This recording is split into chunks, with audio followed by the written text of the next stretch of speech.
माझे आजोबा अत्यंत कष्टाचं काम करायचे. आजोबांचं काम कुठलं होतं? आजोबा बैलांची शिंगत असायचे. आता हे काम कदाचित अनेक लोकांना कळणारही नाही. आता हे काम काय आहे की जेव्हा तुमच्याकडे बैलपोळा असतो, त्यांची आता नात तेच करते. आता मी राजकारणातल्या मस्तवाल रेड्यांची नख आणि शिंगत. त्यातही मला चांगलं आठवतं की मी 10वीला अभ्यास वगैरे सगळा झाला आणि 100 रुपये परीक्षेची फीस. मी माझ्या शाळेच्या पायऱ्यांवर रडत बसलेली आणि डोळे सर आले आणि डोळे सर म्हणाले, का रडतेस? सर, मी खूप अभ्यास केलाय पण माझ्याकडे पैसे नाहीयेत सर. पैसे परत देशील? हो सर, मी परत देईन पैसे. हे बघ, मी तुला 100 रुपये देणार पण तू मला 100 रुपये परत द्यायचे. 30 सप्टेंबर 93ला भूकंप झालेला होता आणि त्या सगळ्या पोरांची फीस सरकारने माफ केली. त्यामुळे माझे 100 रुपये परत आले. मी 75 पैशाचं आंतरदेशीय पत्र आणलं. आंतरदेशीय पत्रात 100ची नोट ठेवली आणि सरांना पाठवून दिले पैसे. कित्येक असे लोक आहेत जे उद्धव साहेबांच्या बद्दल अत्यंत सवंग आणि खालच्या पातळीवर येऊन ट्विट करायला बघतात आणि त्या ट्विटला जर मी प्रत्येक ट्विटला जर उत्तर द्यायचं म्हटलं तर मला दिवसभर कदाचित तेवढंच काम उरेल. तर दमानियानं माझं काही नुकसान केलंय का? निश्चित नाही. अंजली दमानिया या व्यक्तीने माझं काहीही नुकसान केलं नाही. गडकरींचं नाव अचानक जर पंतप्रधान पदाच्या चर्चेत किंवा अजून काही नेतृत्व बदलामध्ये कुठेतरी येत असेल तर लगेचच हे जे राजकारण आहे हे गलिच्छ राजकारण आहे. 2010 साली त्यांचा जो शापित पैंजण नावाचा एक कविता संग्रह प्रकाशित झाला होता, तर त्यातलीच जी माय नावाची कविता आहे त्याच्यात शेवट जे कडवं आहे, म्हणूनच मी म्हणते माय तू रडू नको. येईल तोही दिवस जेव्हा हेच लोक तुला झुकून त्या ठिकाणी नमस्कार करतील, पण याच संपूर्ण लोकांना म्हणजेच त्यांनाही पटेल बेगडी प्रतिष्ठित समाजाला की चिखलातच कमळ उगवतं, माय चिखलातच कमळ उगवतं. सध्या सर्वत्र आदिशक्ती आदिमायेचा जागर सुरू आहे. दुर्गेच्या 9 रूपांचं पूजन सुरू आहे. अर्थातच ही दुर्गेची रूपं म्हणजे तुम्हा मला साहस, शक्ती, शौर्य देणारी. मग त्यामध्ये शैलपुत्री, ब्रह्मचारिणी, चंद्रघंटा, कुष्मांडा, स्कंदमणा, कात्यायनी, कालरात्री, महागौरी आणि सिद्धिदात्री ही सगळी नवरूपं तुम्हा मला कायम प्रोत्साहन देत असतात. संघर्षाविरुद्ध कसं लढायचं याचं बळ देत असतात. अगदी त्याच अनुषंगानं आजच्या आधुनिक युगात देखील विविध क्षेत्रांमध्ये अशीच दुर्गेची नवरूपं पाहायला मिळतात आणि मग त्यातून त्या स्त्रीचा संघर्ष, तिला मिळालेलं बळ आणि तिनं केलेला सामना अशी प्रतिकात्मक आधुनिक युगातल्या नवदुर्गांचं दर्शन घडतं. अर्थात आपल्या कार्यक्रमाचं नावच त्यामुळं आहे, आदिशक्ती तू जयोस्तुते आधुनिक युगातल्या नवदुर्गा. मला माहिती आहे तुम्हाला उत्सुकता आहे की आज आपल्या स्टुडिओमध्ये कोण आलंय. उगवत्या सूर्याला कोणीही नमस्कार करतं पण मी त्यापैकी नाही. हे वाक्य तुम्हाला आठवतंय कारण त्याच वेळी त्यांनी हे स्पष्ट म्हटलं होतं की ठाकरेंवर संकटाची वेळ आली असताना या भावाच्या खांद्याला खांदा लावून लढण्यासाठी मी आज शिवसेनेत प्रवेश करतेय. शिवसेनेतले पिठामिठाचे डबे मला माहित नाहीत, सांभाळून घ्या असं त्यांनी आवाहन केलं आणि 28 जुलै 2022 रोजी त्यांच्या हाती त्यांनी शिवबंधन बांधून घेतलं. तेव्हापासून या महिलेच्या नावामागं फायर ब्रँड नेत्या हे बिरुद लागलं आणि मग तेव्हापासून आज अखेर शिवसेना उद्धव बाळासाहेब ठाकरे पक्षाची ही धडाडती तोफ कधी प्रवक्त्या तर कधी उपनेत्या बनून मेळावे मैदानं गाजवू लागली. अर्थात अनिष्ट प्रथा, रूढी, परंपरा, अंधश्रद्धा यांच्या विरुद्ध आणि महिलांच्या प्रश्नांवर आवाज उठवणारी हीच आधुनिक युगातली नवदुर्गा आज आपल्या स्टुडिओत आली आहे, ज्याला आपण अगदी एका छोट्या फ्रेजमध्ये म्हणू शकतो, अ फिअर पॉलिटिशियन ऑफ महाराष्ट्र, अर्थातच सुषमाताई अंधारे. नमस्कार. तर नमस्कार, टॉप न्यूज मध्ये आपलं हार्दिक स्वागत. पण मला पहिलाच प्रश्न, अगदी सगळ्यांना हाच प्रश्न पडलाय, आम्ही नेहमी तुमचं फेसबुक पाहत असतो, तुमच्या पोस्ट पाहत असतो, प्रतिक्रियावाद आणि उरबडवेपणा म्हणजे विद्रोह नव्हे असं ठासून सांगणाऱ्या आणि आपल्या वक्तृत्वाच्या माध्यमातून भल्यांना घाम फोडणाऱ्या या सुषमाताईंना हे विद्रोहाचं बाळकडू कुठं मिळालं आणि कसं? पहिल्यांदा तर टॉप न्यूजच्या सगळ्या दर्शकांना नवरात्रीच्या खूप खूप शुभेच्छा. आता जेव्हा संदीप दादा हे सगळं प्रास्ताविक मांडत होते तेव्हा माझ्या मनात खूप साऱ्या गोष्टी येत होत्या. त्यातली एक गोष्ट येत होती त्याच्यावर मी नंतर आपण इंटरव्ह्यू चालू असताना बोलेल. पण आता तुम्ही जो प्रश्न विचारलेला आहे की आपल्याला हे विद्रोहाचं बाळकडू मिळतं कुठून, तर मला असं वाटतं की आपण एरर ट्रायल अशा सिच्युएशनमधनं जात जात शिकत राहतो. मी ज्या पार्श्वभूमीतनं येते हे आता बऱ्यापैकी सगळ्यांना माहिती आहे की मी काही कुठली लिगसी घेऊन आलेली नाही.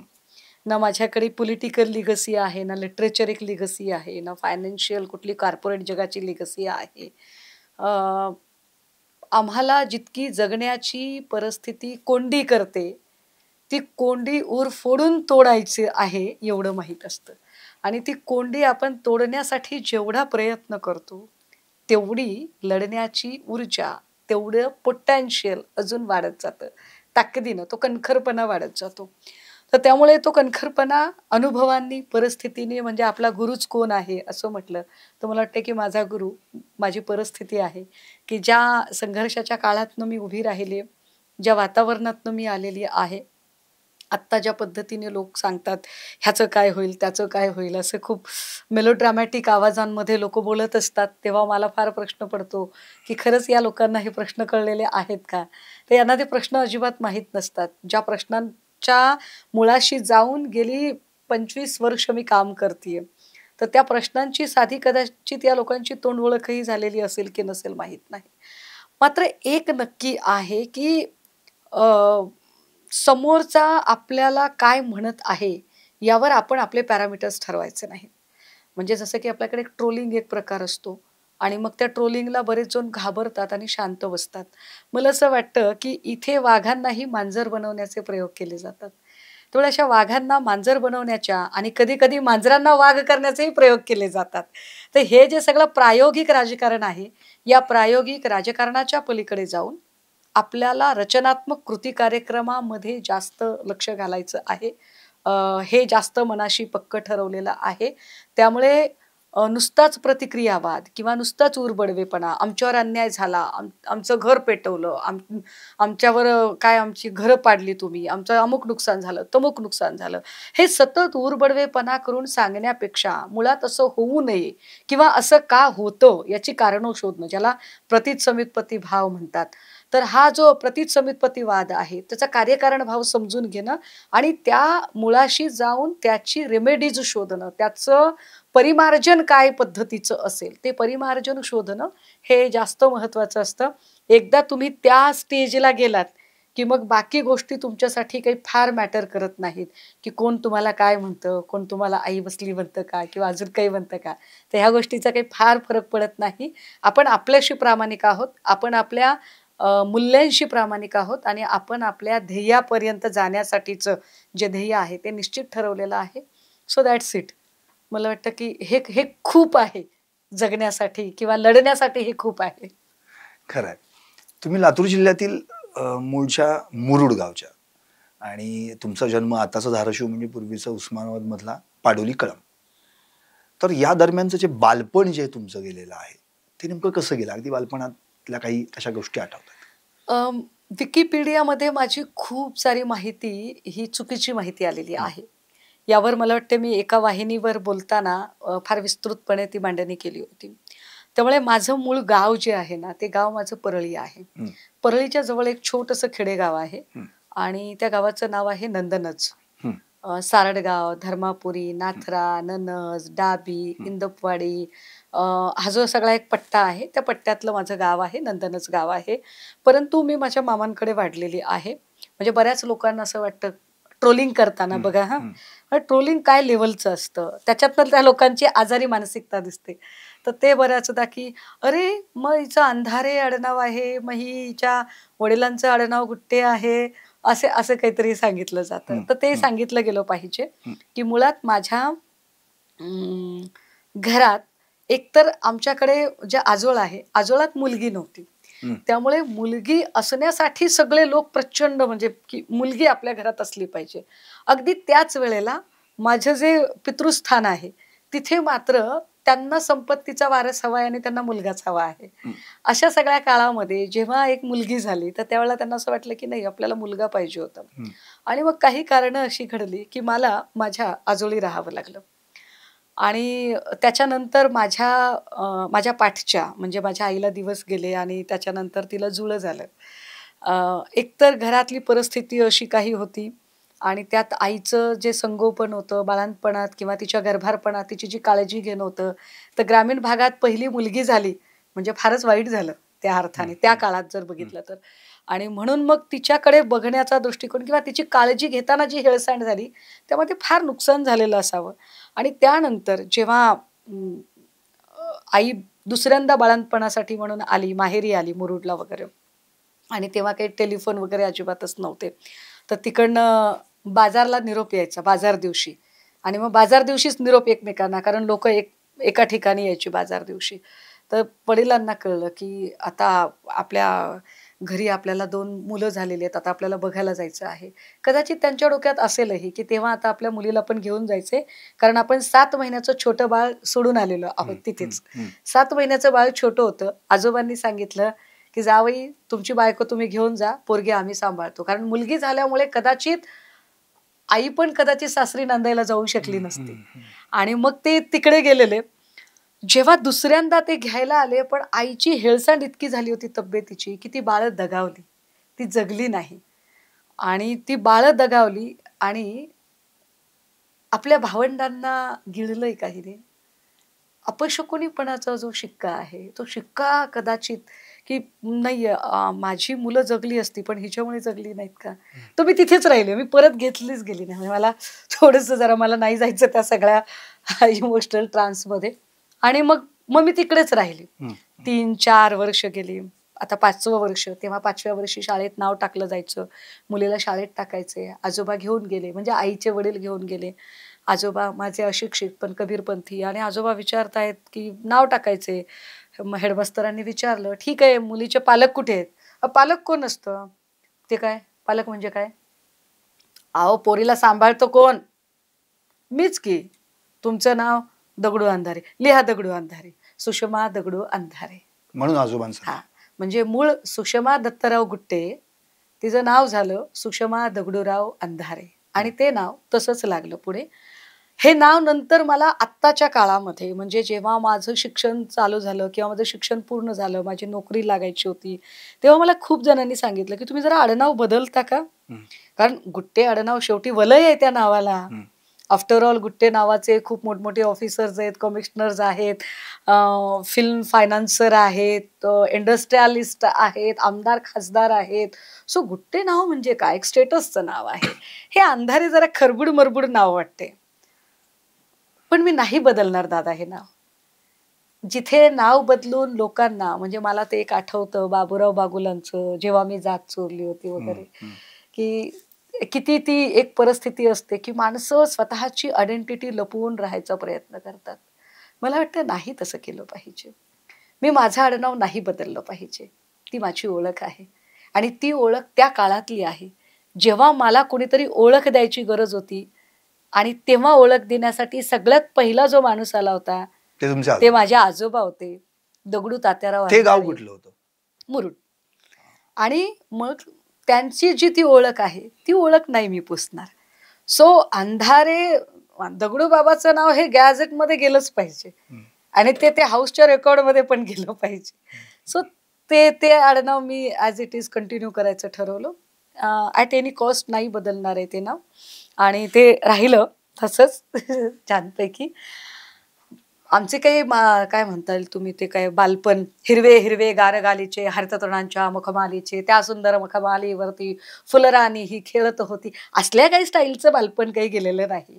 आमचं बालपण अगदी गावखेड्यातलं, म्हणजे घरच्या बकऱ्या चरवणे असेल किंवा काय घरातली पडली झडली कामं असतील, नदीवरचं कपडे धुवायला जाणं असेल किंवा आडाचं पाणी शेणणं असेल, वाटेल त्या सगळ्या पद्धतीची कामं करणं, कष्टाची कामं करणं आणि शिकत राहणं. आणि त्या शिकण्यातनं स्वतःचा परीघ, स्वतःचा वैचारिक विकास आपण कसा करू शकतोय, आणि त्याच्यामध्ये फार मोठी भूमिका ही माझ्या आजोबांची. जरी ते शिकलेले नसले तरी ते व्यावहारिक ज्ञान असणारे, ते कबीरांचा प्रचंड अभ्यास करणारे, आणि कबीर त्यांच्या नसा श्वासाश्वासात भिनलेला, त्यामुळे प्रचंड वैज्ञानिक दृष्टिकोन. बरेच लोकांना असं ते वाटतं कबीरपंथी होते, ते कबीरपंथी होते. म्हणून त्यांच्या पंथीचं नाव पण कबीर आहे का? अगदी. म्हणजे माझ्या लेकीचं नाव कबीरा ठेवणं ही माझ्यासाठीची एक मोठी आठवण होती, की माझ्या आजोबांचं जे काही आहे माझ्याकडे संचित, तर मी आजोबांची ओळख कशी जपावी. तर आजोबांची ओळख मला असं वाटतं की मी विचारांनी जपावी, आणि म्हणून मी माझ्या लेकीचं नाव हे कबीरा ठेवायचं ठरवलं. सो कदाचित ते महाराष्ट्रातलं युनिक नाव आहे, कारण कबीर नाव आपण मुलांचं खूप वेळा ऐकतो, पण मुलींचं नाव कबीरा असं मला नाही तुम्हाला ठेवलंय. तुमच्या बालपणात न्यायचं नव्हतं, म्हणजे जेणेकरून तुम्ही इमोशनल व्हाल. मला इतकंच विचारायचं होतं की जिथे तुम्ही वाढल्यात त्याच मातीचे विचार आपल्यासोबत असतात अगदी. बालपणापासून, म्हणून मी म्हटलं की नेमकं गाव नाही, मी कुठलं? तशी कोरडवाहू क्षेत्रातली मुलगी आहे. माझी म्हणजे घरात सगळे खूप कष्टकरी लोक आहेत. आजही आम्ही सगळे कष्टकरी लोक आहोत. आम्ही अत्यंत कष्टाचे काय म्हणता येईल त्याला, की प्रामाणिकपणे स्वतःच्या मूल्यांशी प्रचंड प्रामाणिक राहत जगणं, हा संस्कार आमच्यावर रुजलेला आहे. माझे आजोबा अत्यंत कष्टाचं काम करायचे. आजोबांचं काम कुठलं होतं? आजोबा बैलांची शिंगत असायचे. बरं. आता हे काम कदाचित अनेक लोकांना कळणारही नाही. हे काम, बैलांची शिंगत असायचे. हा, आता हे काम काय आहे, की जेव्हा तुमच्याकडे बैलपोळा असतो. त्यांची आता नात तेच करते. हा, आता मी राजकारणातल्या मस्तवाल रेड्यांची नख आणि शिंग काढली नाही. बरोबरच वेळ. चांगलं झालं. बर, मला एक असं म्हणायचं, मग तुम्ही वाढल्यात आजोबांकडे, मग Yes. शिक्षण पण तुमचं तिथेच झालं? हो, माझं 12वी पर्यंतचं शिक्षण तिथे झालं. रूरल एज्युकेशन सोसायटीचं जनता विद्या मंदिर, हे जनता विद्या मंदिर हे अत्यंत भारावलेल्या लोकांनी उभी केलेली शाळा आहे.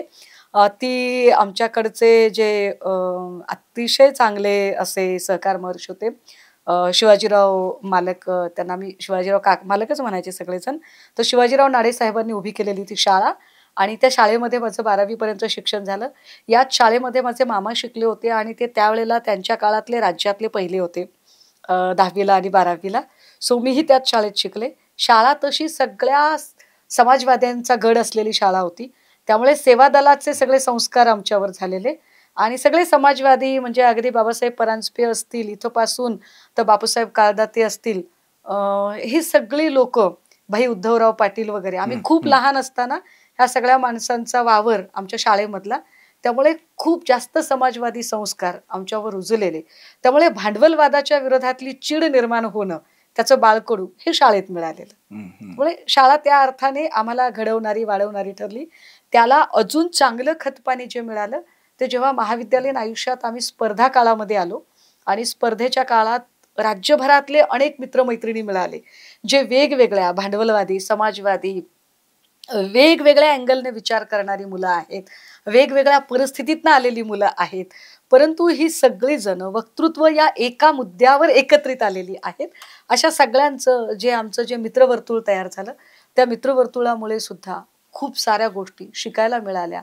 मी निश्चितपणे त्यांची सुद्धा खूप आभारी आहे. आता मला म्हणजे आता हा किस्सा खरा खोटा ते तुम्हीच सांगणार आहात. म्हणजे 10वी तुम्ही उत्तीर्ण झालात, आणि मग आता बाबा चला 10वी उत्तीर्ण झाल्यावरून घरच्यांनी तुम्हाला बक्षीस दिलं 51 रुपये. अगदी बरोबर आहे. आणि ते 51 रुपये मिळाल्यानंतर तर तुम्ही तर थेट पळूनच गेलेत घरातनं.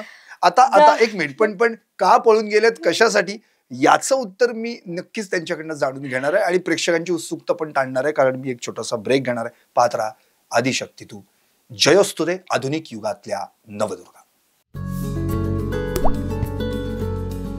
आता जोकासू STP या अत्याधुनिक जॅपनीज तंत्रज्ञानाने सुसज्ज, quick installation, energy efficient, noiseless blowers, low maintenance या आणि अशा वैशिष्ट्यांनी परिपूर्ण जोकासू STP तंत्रज्ञान प्रकल्प उभारणीपासून ते विक्री पश्चात समाधानकारक सेवा देणारी, भारताबरोबरच परदेशात देखील प्रकल्पांची यशस्वी उभारणी करणारी कंपनी Deccan water treatment private limited.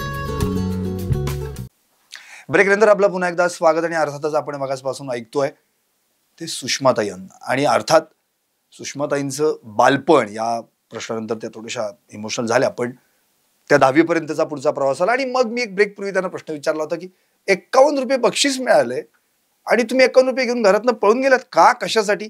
अर्थात मी जास्त उत्सुकता आणणार नाही, त्यांच्याकडे आपण उत्तर जाणून घेऊ. काय होतं ना की माझा जो काळ आहे आणि त्यातली त्यात मी ग्रामीण भागातली आहे, मराठवाड्यातली आहे, सीमावर्ती भागातली आहे. तर सीमावर्ती भाग हा तसा मागास भाग आहे, अजूनही मागास भाग आहे. फार काही विकास झाला नाही, राजकीय लोकांनी आपापल्या पोळ्या भाजून घेतल्या, पण काही फार काही कोणाचं भलं झालं नाही. अशा सगळ्या काळामध्ये मुलींची लग्न, विशेषतः मराठवाड्यामध्ये परभणी, बीड, लातूर या भागामध्ये 14, 15, 16च्या वयामध्ये पोरींची लग्न वगैरे होऊन जातात. म्हणजे कित्येकदा 30-35 वयाच्या मुलीची जावई नातवंड आलेली असतात. इतकं ते हार्ड अँड फास्ट आहे सगळं. अशा सगळ्या काळात माझं शिक्षण फार चटकन बंद करण्याचे मुवमेंट सुरू झाली आणि तू पुढे शिकायचंच नाहीये. मला मात्र शिकायचं होतं.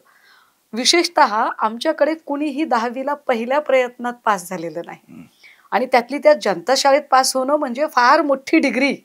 कारण जनता शाळेमध्ये कॉपी प्रकरण चालत नाही. हा माझ्या आत्ता मला माहित नाही शाळेची काय म्हणजे सध्याचं स्टेटस आहे, परंतु आमच्या वेळेला ते फार असं पाळलं जायचं सगळं. आणि त्यामुळे मी जेव्हा 10वी रडत खडत पास झाले की नाही मला पासच करायची आहे, 10वी काढायचीच आहे. त्यातही मला चांगलं आठवतं की मी 10वीला अभ्यास वगैरे सगळा झाला आणि ₹100 परीक्षेची फीस होती आणि ₹100 फीस भरायला घरातल्यांनी पैसे दिले नाही. त्यांना असं वाटलं की फीस नाही भरली तर ती घरी थांबेल आणि तिचं शिक्षण नाही होणार पुढे. आणि मला शिकायचंच होतं. मी माझ्या शाळेच्या पायऱ्यांवर रडत बसलेली आणि डोळे सर आले आणि डोळे सर म्हणाले, हे सगळे समाजवादी लोक, आणि डोळे सर म्हणाले का रडतेस? तर सर मी खूप अभ्यास केलाय पण माझ्याकडे पैसे नाही आहेत सर. तर मग नक्की अभ्यास केलास? हो. बरं, पैसे परत देशील? हो सर मी परत देईन पैसे. किती आहे तुझी फीस? तर ₹100. हे बघ मी तुला ₹100 देणार पण तू मला ₹100 परत द्यायचे. त्यांनी कागदावर त्यांचा पत्ता लिहून दिला मला, ₹100 परत करायचा आणि मला ₹100 दिले. मी ₹100ची फीस भरली. पण योगायोगाने माझं गाव हे भूकंपग्रस्तांच्या यादीत येत होतं. क प्रवर्गामध्ये नुकसान कमी झालेलं होतं आणि भूकंपग्रस्तातल्या सगळ्या म्हणजे 30 सप्टेंबर 93ला भूकंप झालेला होता आणि त्या सगळ्या पोरांची फीस सरकारने माफ केली होती. त्यामुळे माझे ₹100 परत आले आणि ₹100 परत आल्यानंतर मला सरांना परत करायचे होते. मनी ऑर्डर कशी करतात हे माहीत नव्हतं. मी 75 पैशाचं आंतरदेशीय पत्र आणलं. आंतरदेशीय पत्रात 100ची नोट ठेवली आणि सरांना पाठवून दिले पैसे.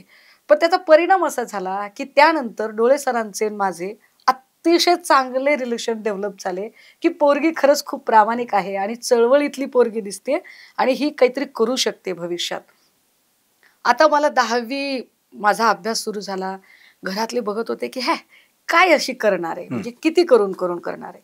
आणि मी चक्क 10वी पास झाले. मला स्वतःलाही आश्चर्य वाटतं की मी 10वी पास झाले. जेव्हा मी 10वी पास झाले माझ्या घरातल्यांनी खुश होऊन मला ₹51 दिले आणि देताना ते असं म्हणाले, जातीत नाक राख लावले पोरीने, म्हणले आपली कॉलर टाईट केली, ₹51 तुला. त्यांचा काय संबंध आहे? काय संबंध आहे जातीचा? अभ्यास मी केला ना, मी अभ्यास केला, मी पेपर दिले, मी पास झाले. बरं या सगळ्या अडचणींच्या काळामध्ये ₹100ची फीस भरायला जातीतला कोणी आला नव्हता पुढे, किंवा मी अभ्यास करताना माझा अभ्यास घ्यायला पण कोणी पुढे आला नव्हता. त्यामुळे जात ही गोष्ट तेव्हाही डोक्यात नव्हती आणि आत्ताही डोक्यात नाहीये. मला असं वाटतं की आपला सोयरा कोण? सोय बघेल तो सोयरा, गैरसोय करेल तो कसला सोयरा. त्यामुळे हे काही डोक्यात नव्हतं. जातीपेक्षा वृत्ती जास्त महत्वाची असते. मी ₹51 घेतले. अजिबात कोणालाही पेढे बिडे काही दिले नाही. तेव्हा ₹12 तिकीट होतं मुरुड आणि लातूर. नीट लातूरचं तिकीट काढलं, लातूरला गेले. ₹20चं प्रॉस्पेक्ट घेतलं कॉलेजचं, फॉर्म भरला ॲडमिशनचा, घरी आले. यायला उशीर झाला. अर्थात घरी बोलणी खाल्ली, फार घरी वादंग झालं, कुठं गेली होती काय नाही. आणि मग त्यांना कळलं की नाही पोरीने शाहू कॉलेजचा फॉर्म भरला. म्हटले शाहू कॉलेजला नाही जायचं. मग ठीक आहे तुला शिकायचंय तर शिक, पण किमान महिला महाविद्यालयाला शिक. आणि मग शाहूच्या ऐवजी मी विलासरावजींच्या आई श्रीमती सुशीला देवी देशमुख यांच्या नावाने असणारं कॉलेज, त्या कॉलेजला माझं BA सुरू झालं. अच्छा, आता सुषमाताई म्हणाले मी चक्क 10वी पास झाले असं म्हणणाऱ्या या सुषमाताईंनी नंतर B.Ed, MA, PhD आणि वकिलीचं देखील शिक्षण घेतलंय. विशेष म्हणजे राज्यशास्त्र, कायदा समाजशास्त्र याचा प्रचंड व्यासंग असलेल्या, आणि आता तर अख्खा महाराष्ट्र पाहतोय त्यांचं वक्तृत्व, ते ऐकण्यासाठी लोक तुटून पडतात. दुसरी गोष्ट, या सगळ्या प्रकरणामध्ये किंवा आत्ताच्या त्यांच्या संपूर्ण प्रवासामध्ये त्यांचं लेखन देखील थांबलेलं नाहीये, ते देखील सुरू आहे. त्यामुळे मला तर एक असा प्रश्न विचारायचा आहे तुम्हाला, की हे म्हणा, मी असं ऐकलंय की तुम्ही जेव्हा अशी मोठमोठ्या पदव्या घेत होतात किंवा उच्च शिक्षण घेत होतात त्यावेळी वक्तृत्व हे तुमचं म्हणजे जीव की प्राण बनलं होतं, आणि मग त्यातून काही तुम्हाला त्या स्पर्धांमधून काही जर रकमा मिळाला तर त्यातून तुम्ही... जीव की प्राण म्हणण्यापेक्षा वक्तृत्व हे एकमेव साधन होतं माझ्या शिक्षणाचं आणि जगण्याचं. मग ज्यातून तुम्ही फी भरून ज्यातून फीस भरायची, पुस्तकं घ्यायची, वह्या घ्यायच्या, किंवा मुरुड लातूर येण्या जाण्याचा पास घ्यायचा, किंवा नंतरच्या काळामध्ये मी लातूरमध्ये राहिले. मग लातूरमध्ये राहिल्यानंतर समजा हॉस्टेलला राहायचे. मग हॉस्टेलला माझ्या वेळेची जी मेस होती ती मेस साधारणतः 350 रुपये महिन्याची मेस होती. म्हणजे मुलांची मेस ही 500 रुपयांची आणि मुलींची मेस ही 350 रुपयांची, कारण मुलांची अनलिमिटेड आणि मुलींची 2 पोळ्या, भात, भाजी, वरण अशी मेस. तर मग ती जी 350ची मेस आहे ती हाफ मेस घ्यायची मी, 250 रुपये, मला तेवढीच परवडायची. मग 250ची मेस घ्यायची. मग सकाळी जर 2 पोळ्या खाल्ल्या तर रात्रीला भात खाऊया, किंवा सकाळी जर वरण भात खाल्ला तर त्यातल्या 2 पोळ्या ज्या लावून ठेवल्या ते संध्याकाळी खाऊया. कोणी जर विचारलं की अरे तू असं का करत आहे, आपला सेल्फ रिस्पेक्ट आहे की आपली अडचण पण सांगायची नाही समोरच्याला. तर अरे ती माझी तब्येत आता फार वजन वगैरे वाढतंय ना, सो मी डायटिंग करत आहे असं म्हणत, पण आपण आपल्या जेवढ्या गरजा आहेत त्या शक्य तितक्या मर्यादित करूया. आणि त्यातनं पण वक्तृत्वाने मला तारलं. वक्तृत्व स्पर्धांच्या बक्षिसांनी मला प्रचंड तारलं. सुरुवातीच्या काळातले जर स्पर्धांची बक्षिसं बघितली तर ती 3रं बक्षीस, उत्तेजनार्थ बक्षीस असं मिळायचं. काही काही मित्र चेष्टा करत म्हणायचे, काय सुषमा तिकडे नको येऊ, तिकडे काही उत्तेजनार्थाचं बक्षीस नाही, म्हणजे तुला पहिलं बक्षीस मिळणार नाही असं ते सुचवायचे. मग मला प्रश्न पडायचा की मला पहिलं बक्षीस का मिळणार नाहीये. आणि मग लक्षात आलं की पहिल्या बक्षिसासाठी अजून आपलं वाचन कमी पडतंय. आपण वाचलं पाहिजे, खूप जास्त वाचलं पाहिजे. पण वाचायचं तर पुस्तकं कुठून आणायची? जिथे अभ्यासाची पुस्तकं लवकर मिळत नाहीयेत तिथे अवांतर पुस्तकांचं काय करायचं. आणि मग ठरवलं की नाही, आपल्याला अवांतर पुस्तकं विकत घ्यायला लागतील. आणि मग ती पुस्तकं हळूहळू विकत घेणं सुरू झालं. आणि आता मात्र दर महिन्याला लोक जसा किराणा माल भरतात तशी मी जाते, ABC मध्ये जाते. आता ABCतले कितीतरी पुस्तक विक्रेते माझ्या ओळखीचे झालेत की मी गेले की त्यांना माहिती असतं की ताई आता 2-2.5 तास काही दुकानाच्या बाहेर निघणार नाहीत. आणि मग मला जी पुस्तकं पाहिजे असतात ती पुस्तकं मी घेते. आणि जी वाचून झालेली पुस्तकं असतात दरवर्षीची, वाचून झालेली पुस्तकं, मग एखादं वाचनालय असेल, एखादं विहार असेल, समाज मंदिर असेल, तर त्यांना ती वाचून झालेली पुस्तकं बाजूला काढायची. म्हणजे दसऱ्याला जी आपल्याकडे जी साफसफाई असते, माझ्याकडे मी पुस्तकांचा दसरा काढते आणि सगळी जुनी वाचलेली पुस्तकं बाजूला काढायची, ती कुठल्या तरी संस्थेला कोणाला दान द्यायची आणि नवीन आलेली पुस्तकं पुन्हा कबर्डमध्ये लावायची. हे अव्याहत जो चाललेला उपक्रम आहे तो गेली 10-12 वर्ष चालू आहे. आला जाता दसरा जवळ झाला. आता मी यावेळची पुस्तकं दिली, आता मी भारतनगर आणि शांतीनगरला पुस्तकं दिली. अच्छा, आणखी एक आता आपण थोडंसं चळवळींवर आपण बोलूयात की मुळातच भटक्या, विमुक्त, आदिवासी चळवळींसोबत काम करताना आपण मग आंबेडकरी चळवळीच्या माध्यमातून दलित, वंचित, शोषितांसाठी देखील काम केलं. आणि हे काम करतानाचे जे अनुभव असतात, ते अनुभव जे तुमच्या गाठीशी आले आणि त्यातून जी तुमची जडणघडण झाली, तर असा कोणते अनुभव आहेत ज्या त्या नागरिकांशी तुम्ही संवाद साधताना व त्यांच्यासाठी न्यायासाठी भांडत असताना तो प्रसंग तुम्हाला आजही शहारून नेतो? काय आहे ना, जिथे कुठे डिस्क्रिमिनेशन आहे तिथे आंबेडकराईड मुवमेंट आहे. आंबेडकराईड मुवमेंट ही काही अमुक एका जातीची, अमुक एका धर्माची मालमत्ता नाही. आंबेडकराईड मुवमेंट हा शोषण मुक्तीचा विचार आहे. जिथे कुठे शोषण असेल त्या शोषणाविरुद्ध लढण्याची ताकद तो आंबेडकराईड विचार आहे. आंबेडकरांच्या आधीचा जो विचार आहे तो विचार जागतिक पातळीवर असा कार्ल मार्क्सने एक विचार मांडला होता. पण कार्ल मार्क्सने जो विचार मांडला होता तो क्लास कॉन्फ्लिक्ट होता, वर्ग संघर्षाच्या अनुषंगाने त्याने मांडलेलं होतं. बाबासाहेब जो विचार मांडतात तो कास्ट कॉन्फ्लिक्टचा विचार आहे, हा जात संघर्ष आहे. त्यामुळे जेव्हा मार्क्स म्हणाले की जगभरातल्या कामगारांना एकत्रित या, त्यावेळेला तसे कामगार एकत्रित आले नाही, कारण कामगार ठराविक जातीतले जे लोक आहेत आपल्याकडे जर एकूण महाराष्ट्र किंवा भारतात जर बघितलं तर आजही चतुर्थ श्रेणीत काम करणारे लोक कोण आहेत, तर ठराविक जात वर्गात येणारे लोक आहेत. किंवा अगदी की पोस्ट असणारे लोक कोण आहेत, तर ते ठराविक जात वर्गातले लोक आहेत. तर हा जो सगळा जात संघर्ष आहे, वर्ग संघर्ष आहे किंवा जात जाणीवा आहेत, त्या जात जाणीवा मला वाटते डिस्क्रिमिनेशन जिथं असतं तिथं जास्त तुमच्या प्रगल्भ होत जातात. मी स्वतः म्हटलं ना की माझ्या जन्मापासून अगदी माझं आडनाव लावण्यापासून मी कधी जेंडर डिस्क्रिमिनेशनचा बळी ठरले, कधी कास्ट डिस्क्रिमिनेशनचा. सो डिस्क्रिमिनेशन ज्या वेळेला येतं त्यावेळेला तिथे बाबासाहेब येतात आणि या डिस्क्रिमिनेशनच्या विरोधातल्या लढाईचा कणा म्हणून जेव्हा फुले, शाहू, आंबेडकर यांचा विचार आपल्या समोर उभा राहतो आणि त्यातनं आम्ही काम सुरू करतो, त्यावेळेला मला सगळ्यात चांगली गोष्ट काय वाटली की एक अशी चळवळ आहे की ज्या चळवळीमध्ये पुरुषांइतकाच स्त्रियांना सुद्धा तोलामोलाचं जिथं स्थान आहे. एरवी फेमिनिझमच्या नावाने आपण फार बोलतो, आपण स्त्रीवादावर प्रचंड बोलतो. रॅडिकल फेमिनिझम असेल, सोशलिस्ट फेमिनिझम असेल, मार्क्सिस्ट फेमिनिझम असेल, ज्याला आपण जहाल स्त्रीवाद, मार्क्सवादी स्त्रीवाद किंवा कृष्णवर्णीय स्त्रीवाद आहे किंवा समाजवादी स्त्रीवाद आहे, ज्याला भारतीय स्त्रीवाद असं सुद्धा म्हटलं जातं. असं खूप म्हटलं जातं. पण स्त्रीवादावर बोलणं वेगळं आणि स्त्रीवाद प्रत्यक्षात जगणं वेगळं. खूप लोक बोलतात फार, जगताना मात्र ते तसे नसतात. म्हणजे अगदी उदाहरण म्हणून सांगायचं झालं तर आपल्याकडे खूप सारे राजकीय नेते असतात आणि ऐन निवडणुकीच्या काळात ना युवक मेळावे, बेरोजगार मेळावे, तसे ना महिला मेळावे खूप येतात आणि असे प्रचंड महिला मेळावे काढले जातात. पण ते कसे असतात महिला मेळावे की त्या महिला मेळाव्यांमधून खूप बायका बोलायला जातात, पण स्त्रीमुक्ती असावी पण त्यात माझी बायको नसावी. की त्या महिला मेळाव्यामध्ये मतदारसंघातल्या सगळ्या बायका असतात, फक्त नेत्याची बायको नसते. याला काही स्त्रीवाद म्हणता येणार नाही. सो बाबासाहेब हा डिस्क्रिमिनेशनच्या विरोधात उभा राहणारा एक मोठा आवाज, मोठा विचार आहे. दुर्दैव आहे की बाबासाहेबांचा विचार एखाद्या जातीमध्ये किंवा एखाद्या धर्मामध्ये कुपीबंद केला जातो, तो स्वार्थी नेतृत्वामुळे किंवा स्वार्थी राजकारणामुळे. तो तसा होऊ नये. Babasaheb is a global leader. We have to show him as like a global leader.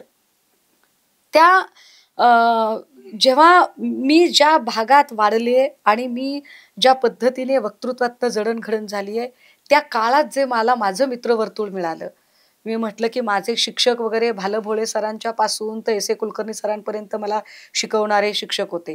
मला शिकवणाऱ्या शिक्षकांमध्ये अनेक शिक्षक ब्राह्मण सुद्धा होते. म्हणजे एस ए कुलकर्णी सरांचा जो मी उल्लेख करते, मी भोळे सरांचा उल्लेख करते किंवा मी अनेक असे शिक्षक आहेत. परंतु ही सगळी माणसं आत्ता जे बटबटीत राजकारण झालंय त्या बटबटीत राजकारणासारखी नाही. ते अत्यंत डिसेन्सीने भरलेलं, अत्यंत सोबर आणि विद्यार्थी केंद्रबिंदू मानून कुठला तरी विचार फक्त त्याच्या डोक्यात भरायचा आहे म्हणून नाही, तर विद्यार्थी सर्वांग घडवायचा आहे असं म्हणून जे आम्हाला शिकवलं जात होतं, त्यातनं आम्ही जे शिकलो, घडलो, त्यातनं हा विचार रुजत गेला की जर आपल्याला या सगळ्या प्रकारच्या सामाजिक भेदभावाच्या लढाईच्या विरोधात उभं राहायचे तर फुले शाहू आंबेडकर विचार घेऊन उभं राहायचे. वास्तविक मग लोक विचार करतात की मग मी कुठल्या जातीची, असं चालतं. बरेच जण मला इलेक्शनमध्ये राखीव मतदारसंघ वगैरे सुचवतात आणि मी जेव्हा त्यांना सांगते की अहो मी राखीव प्रवर्गात नाहीये, माझं सगळं शिक्षण मी खुल्या प्रवर्गातनं पूर्ण केलेलं आहे, माझी मुलगी खुल्या प्रवर्गात आहे. विशेष माझ्या मुलीला तर मी आता जात धर्म काहीच लावलेलं नाही. माझ्या वेळेला तरी कदाचित माझ्या घरातल्यांना कळलं नसेल, पण आत्ता तो मी म्हणजे जात ही गोष्टच डोक्यात ठेवायची नाही इथपर्यंत आम्ही पोचलो येऊन. ह्या सगळ्या लढाईमध्ये मला वाटतं विद्यापीठं तुमच्या जात जाणीवा अधिक प्रगल्भ करतात. खरं तर विद्यापीठांमध्ये समतामूलक विचार रुजला पाहिजे, पण उलट विद्यापीठांमध्ये तुमच्या जात जाणीवा अधिक ठळकपणे अधोरेखित होतात. हे तसं बघितलं तर वाईट आहे, असं व्हायला नको, पण होतं हे खरं आहे. आणि त्यामुळे विद्यापीठांमधून जे काही आम्ही घडलो, वाढलो, युवक महोत्सवांच्या निमित्ताने जे काही आम्ही पुढे वेगवेगळ्या गोष्टी बघितल्या, त्यातनं सुद्धा हा चळवळीचा धागा अधिक पक्का होत गेला. आणि नंतर लक्षात आलं की मानवमुक्तीचा लढा लढायचा असेल तर हा लढा या विचारधारेने अधिक जास्त ताकदीने लढला जाऊ शकतो. कारण इथे स्त्रियांना वेगळा नियम आणि पुरुषांना वेगळा नियम असा काही नियम लावला जात नाही. कारण आता आपण बघतो की एखादा मनोहर कुलकर्णी सारखा माणूस, एखादी पत्रकार मुलगी जर पुढे आली तर तू टिकली लावली नाहीस, माझ्याशी बोलू नकोस. पण हीच हिंमत त्याची मुख्यमंत्र्यांच्या पत्नीला बोलताना होणार नाही. म्हणजे हा जो मस्तवालपणा आहे, वर्ग बघून सुद्धा बोललं जातं. कुठल्या वर्गातून येणारी व्यक्ती आहे समोरची, त्यावरून त्या व्यक्तीला तुम्ही प्रश्न विचारता किंवा तुम्ही त्याला नामोहरम करण्याचा प्रयत्न करता, जे चूक आहे. फुले शाहू आंबेडकरी चळवळ या सगळ्यांच्या वरती फार ताकदीने प्रहार करते आणि उभी राहते. हे माझ्यासाठी जास्त महत्वाचं आहे. मला असं वाटतं की मी अमुक एका वर्गातली, अमुक एका जातीची, अमुक एका धर्माची किंवा मी स्त्री असं म्हणून बघण्यापेक्षा मी फक्त माणूस आहे म्हणून नाही का माझ्याकडे बघता येणार, आणि मी सुद्धा तसं नाही का कोणाकडे बघू शकणार. इतकं निकोपपणे मला वाढता आलं पाहिजे आणि माझ्या मुलांना मला वाढवता आलं पाहिजे. इतकी साधी जगण्याची अपेक्षा आहे. आमची काही अंबानी अदानी होण्याची अपेक्षा नाहीये. माणूस म्हणून जगलं पाहिजे. आजच्या घडीला सगळ्यात जिकिरीची गोष्ट काय आहे? माणूस म्हणून जगणे. माणूस म्हणून जगणे. बर, आता म्हणजे तुम्ही तर तुमचा विचारच स्पष्ट केलात की फुले शाहू आंबेडकर यांच्या विचारांच्या जडणघडणीतून तुम्ही घडलात, त्यांच्या मुशीत तुम्ही तयार झालात. त्यानंतर तुम्ही मग दलित, वंचित, शोषित, भटक्या, विमुक्त, आदिवासी अनेक चळवळींमध्ये काम केलं. तुमची ओळख देखील ती बनली. हे सगळं झाल्यानंतर म्हणजे हा सगळा सामाजिक भाग झाला कार्याचा. या सामाजिक कार्याच्या सोबत आणखी तुम्ही एक महत्वाची गोष्ट केली, ती म्हणजे एकतर तुम्ही यशदामध्ये देखील त्या ठिकाणी सामाजिक न्याय विभागाचे उपसंचालक म्हणून काम केलं. इतकंच नव्हे, दैनिक लोकनायक याच्या देखील तुम्ही एकेकाळच्या पुण्यावृत्तीच्या संपादक राहिला. त्यामुळे पत्रकारितेचं पण भान तुम्हाला माहिती आहे. मग हे सगळं समाजकारण करता करता अचानक तुम्ही एकदम ट्विस्ट केलात आणि राजकारणाकडे वळण्याचा प्रयत्न केला. मला आठवते 2009ची निवडणूक होती आणि परळी विधानसभा मतदारसंघातून तुम्ही उभा राहिलात. का तुम्हाला असं वाटलं की सामाजिक चळवळीला आता कुठे ना कुठेतरी मला एक जोड द्यायला पाहिजे राजकारणाची, आणि मग तिथून तुमचं सगळा पुढचा राजकीय प्रवास सुरू झाला? 2009ला मी कुठल्याही राजकारणात नव्हते, पण तरीही 2009च्या निवडणुकीचा फॉर्म मी भरला. मी खरं तर टॉप न्यूजचे आभार मानले पाहिजे की तुम्ही हा प्रश्न मला विचारला. कारण या निमित्ताने जे काही भक्तगणांनी जे नरेटिव्ह पसरवण्याचा प्रयत्न केला, मला ते नरेटिव्ह खोडून काढायला जरा मदत होईल. 2009ला जी निवडणूक लढवली किंवा परळीतून जो फॉर्म भरला, तो फॉर्म एका कॅम्पेनचा भाग होता. सेरी नावाच्या कॅम्पेनसाठी मी काम करत होते. मी पार्ट टाइम जॉब करायची, माझ्या शिक्षणासाठी मला नोकरी करायची. त्यावेळेला NGO साठी मी काम करायची. बेंगलुरू मधली NGO होती MC राज यांची, आणि त्यांचं सेरी नावाचं कॅम्पेन चाललं होतं, CERI. हे सेरी काय आहे तर campaign for electoral reforms in India. Okay. भारतीय निवडणूक पद्धतीतील सुधारणा या विषयावरचं ते काम होतं. आणि ते काम आम्हाला समजून घेण्यासाठी आणि त्याचा डेटा मिळवण्यासाठी आणि प्रत्यक्ष निवडणूक पद्धत कशी होते हे समजून घेण्यासाठी, म्हणजे निवडणुकीचा खर्च कसा मांडला जातो, निवडणुकीमध्ये कशा पद्धतीने हिशोब ठेवला जातो, उमेदवाराने कोणत्या बाबी निवडणूक आयोगाला द्यायच्या असतात, किंवा कारण इतरांना ते मध्ये येऊच देत नाही, EVM मशीन कसं हाताळायचं असतं, तर तुम्हाला वोटिंगच्या आदल्या दिवशी इतर कोणालाच ती मशीन हाताळू दिली जात नाही. तर अशा वेळेला जर त्या गोष्टी समजून घ्यायच्या तर आपण स्वतः करायचं. त्यामुळे सेरीच्या निमित्ताने मला तो फॉर्म भरायचा होता आणि तो फॉर्म मी भरला. त्यामुळे तुम्हाला 2009ला किती मतं पडली बघा आधी, असं जेव्हा लोक म्हणतात तेव्हा मला हसायला येतं की अरे आता या पामरांना आपण कसं सांगावं की 2009ला आपण कुठल्याही राजकारणात नव्हतो, तो आपल्या कामाचा एक भाग होता निवडणूक प्रक्रिया समजून घेण्याचा. आणि ती प्रक्रिया काय होती, तर प्रक्रिया अशी होती की समजा जर 100 मतं एका ठिकाणी असतील आणि समजा ABCDE असे 5 कॅन्डिडेट असतील, तर असं होतं की A नावाच्या व्यक्तीला 25 मतं मिळतात, B नावाच्या व्यक्तीला साधारणतः 20 मतं मिळतात आणि C नावाच्या व्यक्तीला साधारणतः 10 मतं मिळतात. मग 25 आणि 20 45, 45 आणि 10 55. 55 पुन्हा खाली D नावाची व्यक्ती असते, तिला 5च मतं मिळतात, झाले 60. E नावाची व्यक्ती असते, तिला अजून काहीतरी 2-5 मतं मिळतील, एक 65 मतं झाली समजा. आणि 35 लोक मतदानच करत नाहीत, किंवा 35 मधले 25 लोक मतदान करत नाहीत, 10 लोकांचं मतदान रद्दबातल ठरतं. आता 65 मधनं आपण विजयी कुणाला घोषित करतो? 20 वाल्याला. बरोबर. पण जो काही 20-25 वाल्याला ज्याला आपण घोषित करतोय, एकूण मतं किती होती तर 100 होती. अरे पण 100 पैकी 75 लोकांनी नाकारलंय ना त्याला. ज्याला 75 लोकांनी नाकारले, तुम्ही बहुमताची लोकशाही जर म्हणताय तर 51 लोकांनी जर त्याला स्वीकारलं असतं तर खरं त्याला बहुमत मिळालं असतं. म्हणजे जिथं 75 लोक नाकारतात त्या 25 वाल्याला तुम्ही विजयी असं घोषित करता, तर ह्या पद्धतीत सुधार करता येईल का, या विषयावरचा तो कार्यक्रम होता. आणि त्या कार्यक्रमाच्या निमित्ताने तो फॉर्म भरला होता. हा एक भाग. दुसरं असं की टॉप न्यूजच्या निमित्ताने अजून एक गोष्ट सांगितली पाहिजे की मी खूप पक्ष बदलले असं एक सांगितलं जातं. मुळात मी कुठल्याच राजकीय पक्षात नव्हते. बहुजन समाज पार्टी किंवा रिपब्लिकन पार्टी ऑफ इंडिया किंवा बामसेफ, गणराज्य संघ हे काय? गणराज्य संघ हा राजकीय पक्ष नाही, ही एक संघटना आहे, ती आत्ता पण चालू आहे. तर या सगळ्या संघटना किंवा पक्ष हे जे असतात ह्या सगळ्या प्लॅटफॉर्म्स आहेत आणि इथला वावर हा पक्षीय वावर नसतो. त्यामुळे मी कुठल्याच राजकीय पक्षात नव्हते. राष्ट्रवादी काँग्रेसने 2014ला माझं नाव हे 19ला माझं नाव त्यांनी स्टार प्रचारकांच्या यादीत टाकलं, हे खरं आहे. पण त्यावेळेला कदाचित मला राजकीय वर्तन व्यवहार तितका आता मी कळत नाही असं म्हटलं तर टॉप न्यूजचे दर्शक म्हणतील हा खोटं बोलताय का. पण ते आता आपल्याला माहिती की ज्याला जेव्हा पॉलिटिकल लिगसी काहीच नसते तेव्हा त्यातले टक्के टोनपे आणि खाचखळगे कळत नाहीत. स्टार प्रचारकाच्या यादीत नाव येणं म्हणजे आपल्याला या पक्षाचा टॅग लागू शकतो हे समजण्याची खरं तर आपल्याला असली पाहिजे. स्टार प्रचारकाच्या यादीत नाव होतं, परंतु राष्ट्रवादी काँग्रेसची सुद्धा मी साधी प्राथमिक सदस्यही कधी नव्हते. अगदी कुणीही आपल्या सकट कुणीही ऐकणाऱ्या माणसांनी राष्ट्रवादी काँग्रेसचे प्रदेशाध्यक्ष असणारे जयंतरावजी असतील किंवा पक्षाचे सर्वेसर्वा असणारे पवार साहेब असतील किंवा अजून कोणालाही विचारावं, मी कधीही राष्ट्रवादी काँग्रेसची मेंबर नव्हते. मी कुठल्याच पक्षातली नव्हते. मी दसरा मेळाव्यात भाषण करताना म्हटलं की मी माझ्या कारकिर्दीतलं पहिलं राजकीय भाषण करत आहे. इथेच ते क्लिअर होतं की मी कुठल्याच राजकीय पक्षात गेले नाही. तरी सुद्धा भाजपच्या अनेक भक्तांनी ही गोष्ट पुन्हा पुन्हा सांगायचा प्रयत्न केला की सुषमा अंधारेंनी अनेक पक्ष बदलले, जेव्हा की भाजपमध्ये 10 पक्ष फिरून आलेले अनेक लोक आहेत. म्हणजे कपडे बदलल्यासारखे पक्ष बदललेले नितेश राणे त्याच पक्षामध्ये आहेत. तर त्याच्यावरती काय बोलायचं जाऊ दे. ओके, आता तुम्ही एक मगाशी सुंदर वाक्य म्हणाला होतात की वक्तृत्वानं मला तारलं. आता आपण तुमच्या वक्तृत्वाच्या 3 पैलूंचे 3 भाग करूयात. एक, मुळात शिवसेनेचे दसरे मेळावे किंवा राजकीय मैदान असो तिथं तुमच्या आक्रमक वक्तृत्व शैलीचं दर्शन घडतं. नंबर 2, विविध वृत्तवाहिन्यांवर वेगवेगळ्या विषयांवर वादविवाद करत असताना, डिबेट करत असताना, संवाद साधत असताना तुमच्या अभ्यासपूर्ण वक्तृत्व शैलीचं दर्शन घडतं.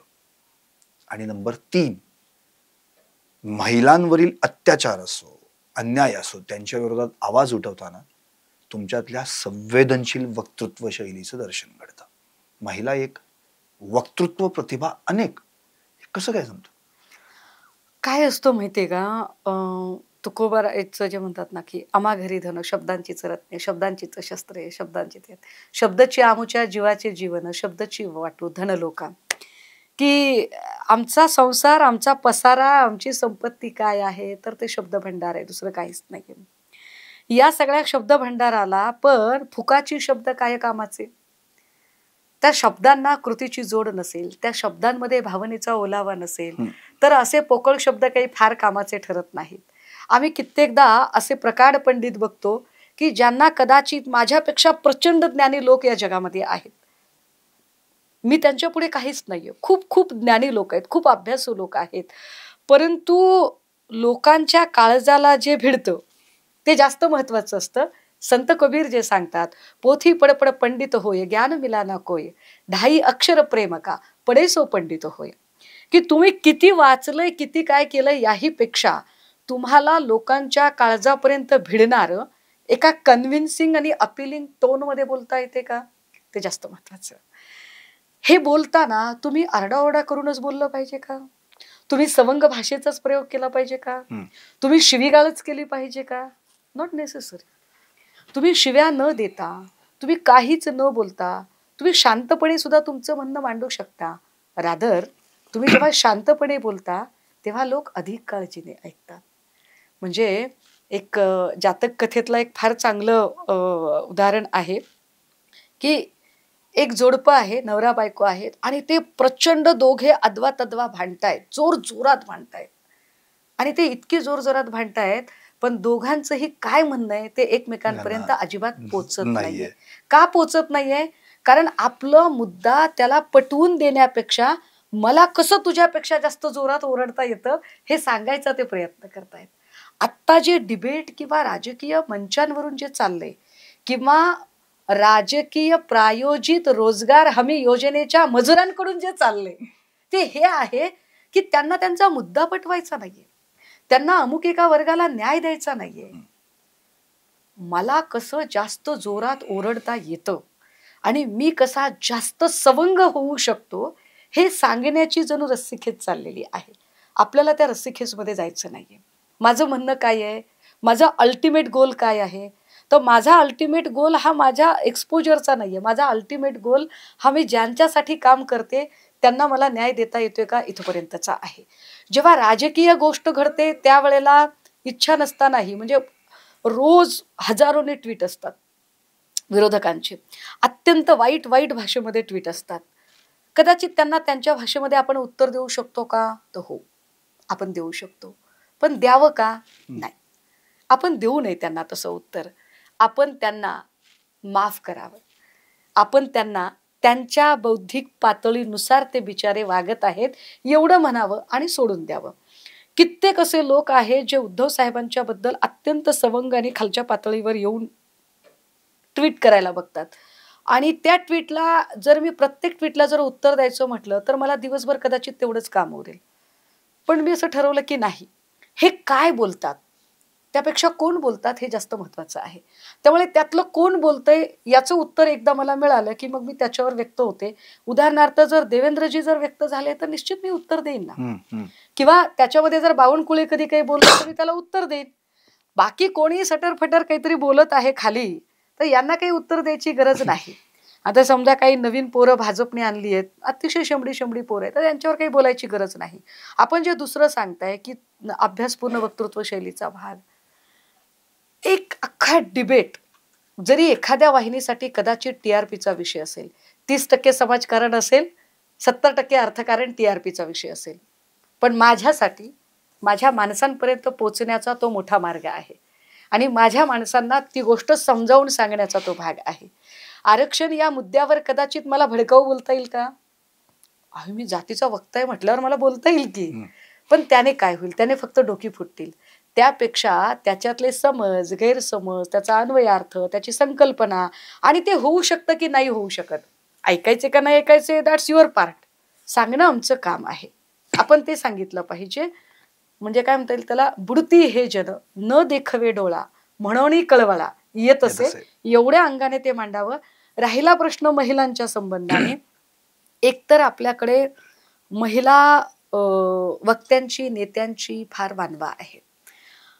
जी काही गिनीचुनी आहेत समजा, त्याच्यातही हितसंबंधांचं राजकारण फार मोठं आहे.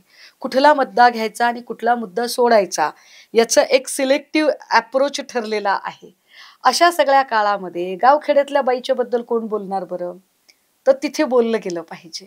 समजा सोनपेठ पाथरीमधल्या भुई समाजातल्या लेकरावर अन्याय झाला आणि त्या लेकराबद्दल कुणाला बोलायला वेळच नाही, ग्लॅमर नाही ना त्याच्यात ग्लॅमर असतो तो बोलले असते कोणी. परळीमध्ये एक घटना घडते, ऐन गौरीचा उत्सव चालू आहे, एकीकडे स्त्री आदिशक्तीचा जागर चालू आहे आणि 4.5 साडेपाच वर्षाचं बाळ आणि त्या बाळावर अत्याचार होतो. 4.5 वर्षाचं बाळ म्हणजे काय, बाळ ICU मध्ये ठेवलंय. मी त्या बाळापर्यंत पोचल्यानंतर लोकांना कळतं की अशी काहीतरी घटना घडलेली आहे. मग नंतर ते राजकारण ओघाने वगैरे आलं, पण त्याच्यावर फार चर्चा होत नाही, कारण ग्लॅमर नाही ना. म्हणजे मुंबईत किंवा नोएडामध्ये घडलेल्या घटनेला जे ग्लॅमर असतं ते गावखेड्यात घडलेल्या घटनेला ग्लॅमर नसतं. माझ्यासाठी विषय ग्लॅमरपेक्षा सुद्धा माझ्या लोकांना न्याय देण्याचा आहे. आणि माझी लोक म्हटल्यावर पुन्हा जर कोणी जात चष्म्यातनं बघत असेल तर ते काढून ठेवा. माझी लोक म्हणजे जो पीडित आहे, जो शोषित आहे, जो वंचित आहे, जो झगडतोय, जो कुठल्या ना कुठल्या कारणाने डिस्क्रिमिनेशनचा बळी आहे, ज्याची माझी वेदनेची नाळ एक आहे. ही हृदयीचे ती हृदयी जिथे एक ट्युनिंग होत आहे, एक बॉन्ड जुळलेला आहे, त्या प्रत्येकाच्यासाठी मी आवाज उठवला पाहिजे. मग त्याच्यात कधी कधी माझं नुकसानही होतं. नुकसान कसं होतं तर काही जण, तुमचं काय नुकसान केलंय त्यांनी, कशाला बोलताय त्याच्यावर. म्हणजे उदाहरणार्थ एक सहज उदाहरण म्हणून, मला आता याच्यात घ्यायचं नव्हतं, ओघाने आलं म्हणून. अरे तुम्ही दमनियावर कशाला ट्विट करताय, तर दमानियानं माझं काही नुकसान केलंय का? निश्चित नाही. अंजली दमानिया या व्यक्तीने माझं काहीही नुकसान केलं नाही. पण जो सिलेक्टिव्ह अप्रोच आहे, याचा अर्थ मग नितीन गडकरी बद्दल मला फार प्रेम आहे का, त्यांनी माझा काही फायदा करून दिलाय का, तर असंही अजिबात नाही. गडकरी करप्टेड नाहीत असं माझं म्हणणं आहे का, असंही माझं काही म्हणणं नाहीये. पण जो सिलेक्टिव्ह अप्रोच आहे, तो सिलेक्टिव्ह अप्रोच एकदा लोकांच्या समोर आणण्याची गरज असते.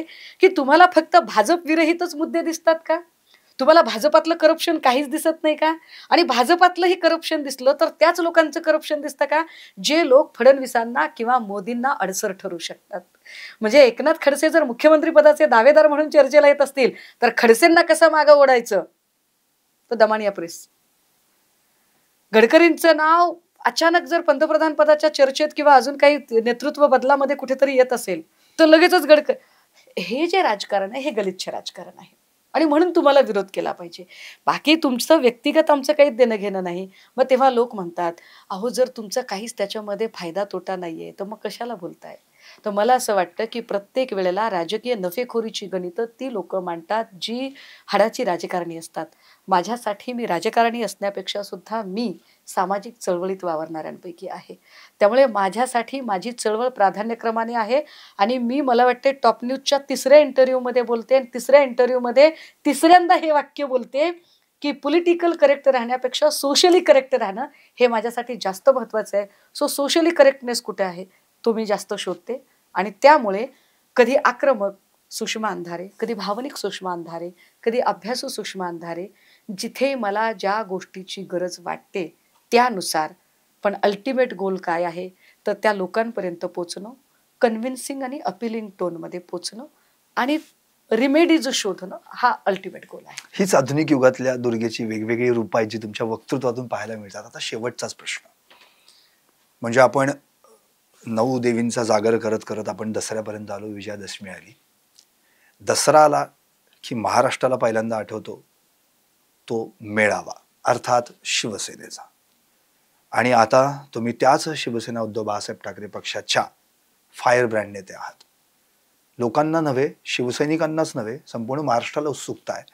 2 ऑक्टोबर जवळ येते. सुषमाताई अंधारे यावेळी दसऱ्याला काय करणार आहेत, काय भाषण करणार आहेत, कशा पद्धतीने वेगवेगळे मुद्दे मांडणार आहेत. कारण की मला आठवतंय 2022चं पहिलं दसरा मेळाव्यातलं भाषण आणि तुमचं तेच वाक्य, मी माझं पहिलं राजकीय भाषण करेन. या भाषणात जे आता गेल्या 3-3 वर्षांमध्ये अत्यंत मोरब्बी झालेला आहात तुम्ही, तर या भाषणात आम्हाला काय ऐकायला मिळणार आहे, आम्हाला मीन्स संपूर्ण महाराष्ट्राला काय ऐकायला मिळणार? पहिली गोष्ट तर दसरा मेळाव्यात कोण बोलणार आहे याची यादी ही आदल्या दिवशी ठरते. म्हणजे 1 ऑक्टोबरला ती यादी ठरेल की 2 तारखेला कोण बोलणार आहे. त्यामुळे अजून मला हे माहीत नाहीये की मी 2 तारखेला बोलणार आहे का. पण पक्षप्रमुख किंवा एकूण दसरा मेळाव्यात काय ऐकावं, एक सीमोल्लंघन करतो ना आपण, तर ते सीमोल्लंघन काय असावं. तर मला अपेक्षा अशी असेल की गेल्या 1.5-2-3 वर्षात जो एक सवंगपणा वाढत गेलेला आहे, भाषेचा सगळा स्तर खाली गेलाय म्हणण्यापेक्षा जो नाहीसा झालेला आहे, तो स्तर पुन्हा आम्हाला जो अवनतीकडे गेलाय तो पुन्हा उन्नत करता येईल का. जे एक भाषिक आणि संवादाची आणि एकूण प्रत्येक गोष्टीला व्यक्त होण्याची, प्रतिक्रिया देण्याची जी संस्कृती आहे, ती थोडीशी, तिचा स्तर तो थोडा अभिजात पातळीवर आणता येईल का.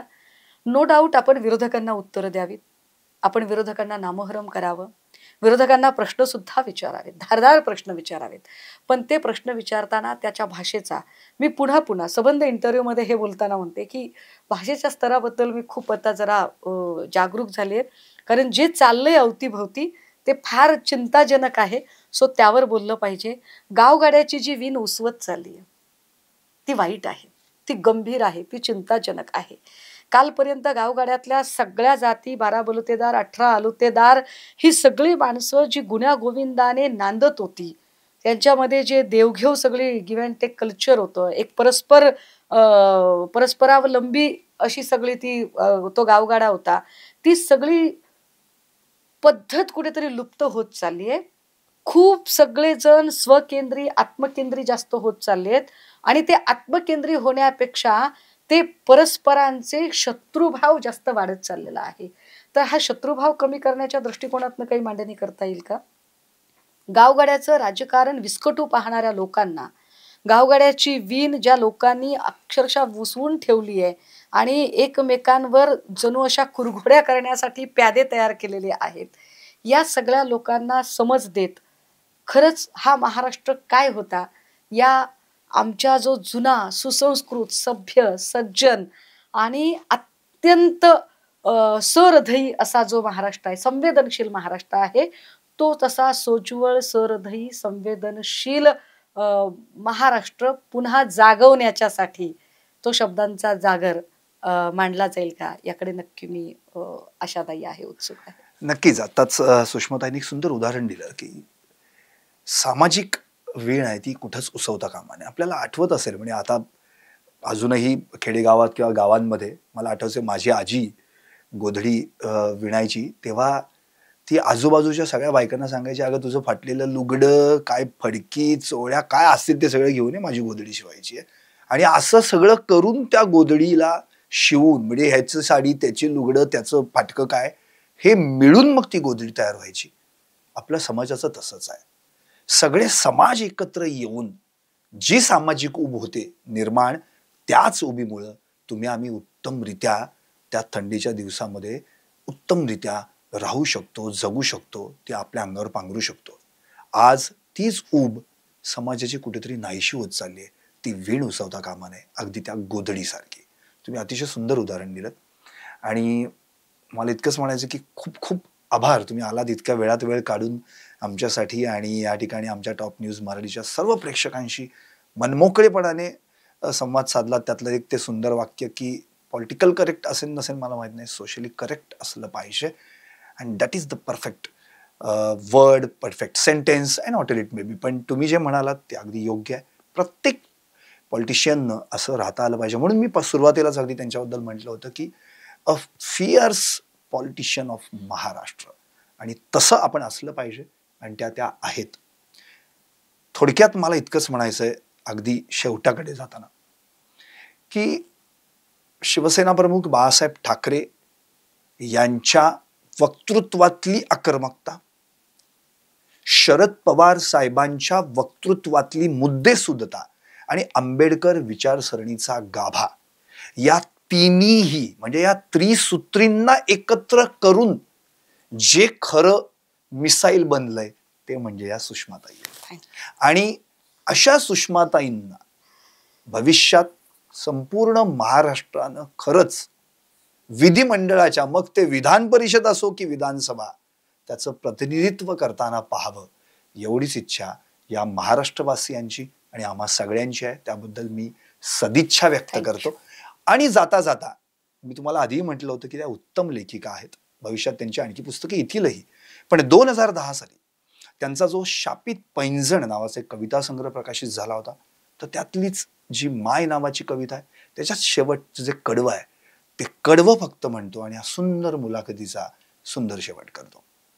म्हणूनच मी म्हणते, माय तू रडू नको, येईल तोही दिवस येईल जेव्हा हेच लोक तुला झुकून त्या ठिकाणी नमस्कार करतील.